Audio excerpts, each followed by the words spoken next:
Welcome to the Save Childhood podcast with Jennifer McCarville. Because childhood has changed, but children have not. Hey everyone, welcome back to the Save Childhood podcast. I'm Jennifer McCarville. And I'm Nicole Dugan. And today on this episode, we are talking about loose parts. Yes. It is a buzzword, but we're going to be sharing today what loose parts are, and why they're so valuable for children and should be in every home and classroom. Yes. Yeah. And you know, loose parts are those things that all children played with before toy stores became a thing, before there became an industry of toy makers. Then loose parts is what everyone had. And you children have always played. People all over the world, no matter what time, no matter, in history, no matter where you live, children play. And much of that play is done with loose parts. Things that you would find out, in nature, and things that have no one intended purpose. Something that can't be mixed and morphed and used as in a different way, that can't be carried around, and then those things aren't loose parts. So a tricycle is not a loose part. Okay. Right? But it can be things in nature, buttons, ribbons, pine cones. These are the things that children have played with since the beginning of time. And so they're open-ended materials that can be used in many different ways. Yes, in many different ways. And what's really unfortunate is that we've moved into a place in society where so much of what we give children to play with is not open-ended. It's very restrictive. It's not nurturing the kind of intellect and abilities that we know children need. And that's what we're all about at Save Childhood, is making sure that our community, that we're building that information in the homes and the classrooms of the people who are part of the Save Childhood movement, so we understand how valuable things are like loose parts. Right. And the theory of loose parts started a long time ago. And of course it's just was recognized, the value of it was recognized a long time ago by Simon Nicholson. Okay. And so if you want to research him, you'll find out about when this term, it was in the early 70s, the term loose parts was something that he brought to the forefront of educators and researchers. And, basically, I know I have a quote here in my notes that I want to read. One of the quotes that Simon gave us is, "In any environment, both the degree of inventiveness and creativity and the possibility of discovery are directly proportional to the number and kind of variables in it." So let's break it down, right? Wherever we are, how inventive we're going to be, how creative we're going to be, how many possibilities we're going to be able to discover, all of those things are directly related to how many elements there are in the environment that vary. And loose parts bring that. Okay. So loose parts don't always have to be a big collection of one thing. One tire is a loose part out in an outdoor environment for children, because they can use that tire for anything. It's adaptable. So, yeah, and the more flexible materials and loose parts we give children, that really strengthens their creativity, like you said, and their problem-solving skills and their inventiveness. I mean, there was a time many years ago, we had, I think this is a great example, we had plastic food in the home areas, the places that had the kitchens, etc. There was plastic food. Well, a plastic apple is an apple is an apple. I mean, yes, we can stretch and make a big argument, and I'm really good at that as well, to say, well, you could use the apple for a ball, or you could use, yes, you can, but ultimately, you give children that, and it does sometimes often limit their play. Food is one of those things that, we actually offer in the store, because we can also see the value of that. But at school, one of the things we did was remove all of that. And now the children find all kinds of things to use as food. Right. And so it's opened up. And it will definitely save your budget. You can look at the perks of doing the right things for children often means that we're not spending money on things they don't need.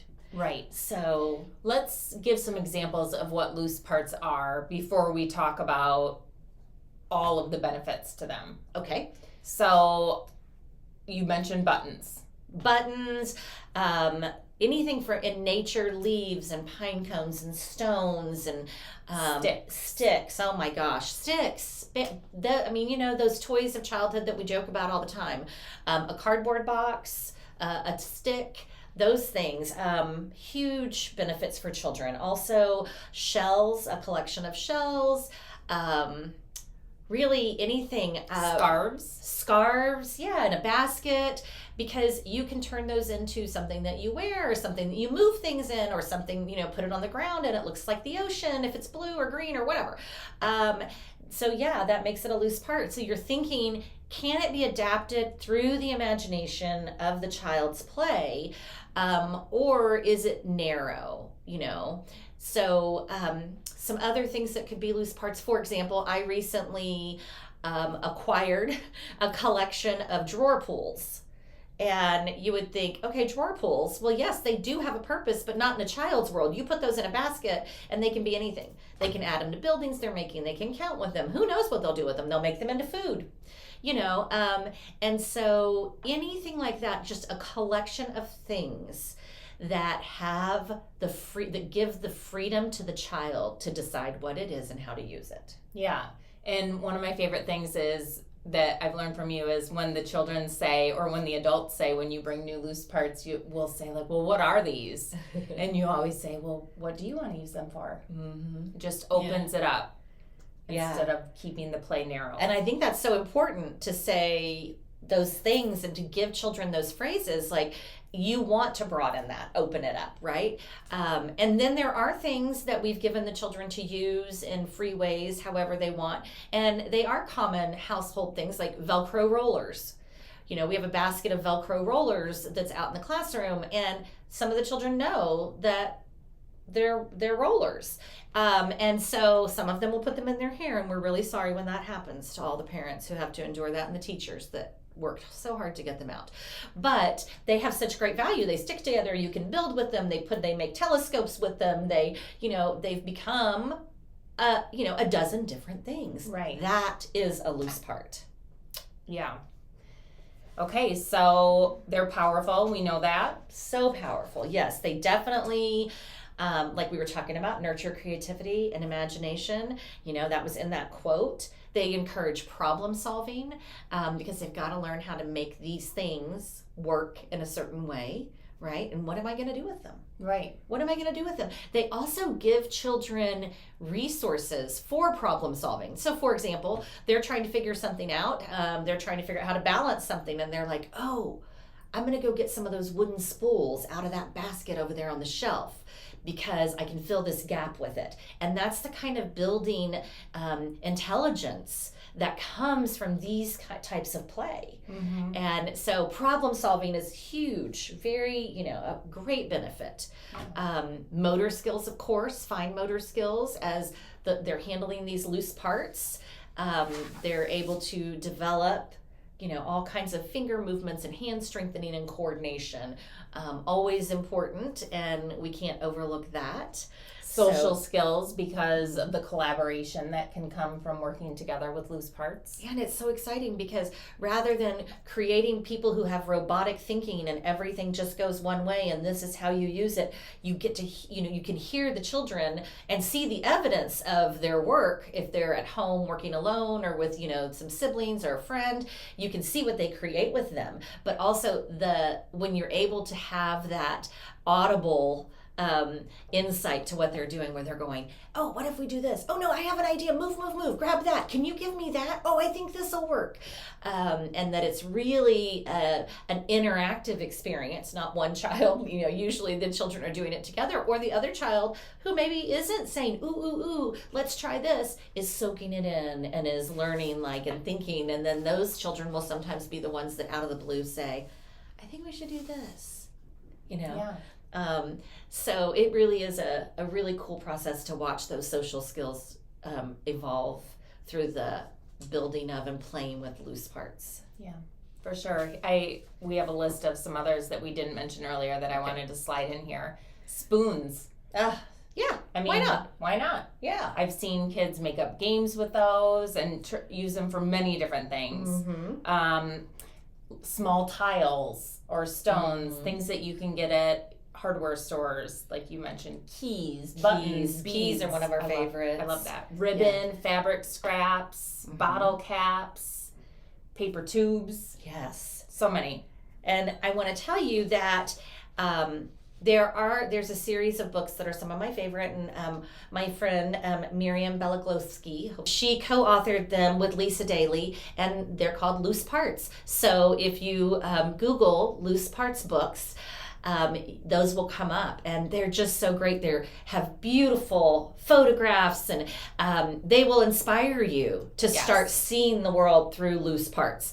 And so all of those things, stuff you can get at the hardware store, like you said, clothespins, small blocks, any kind of blocks. Blocks are open-ended loose parts. We talked about things in nature. Those are so important. You want texture and color and variety.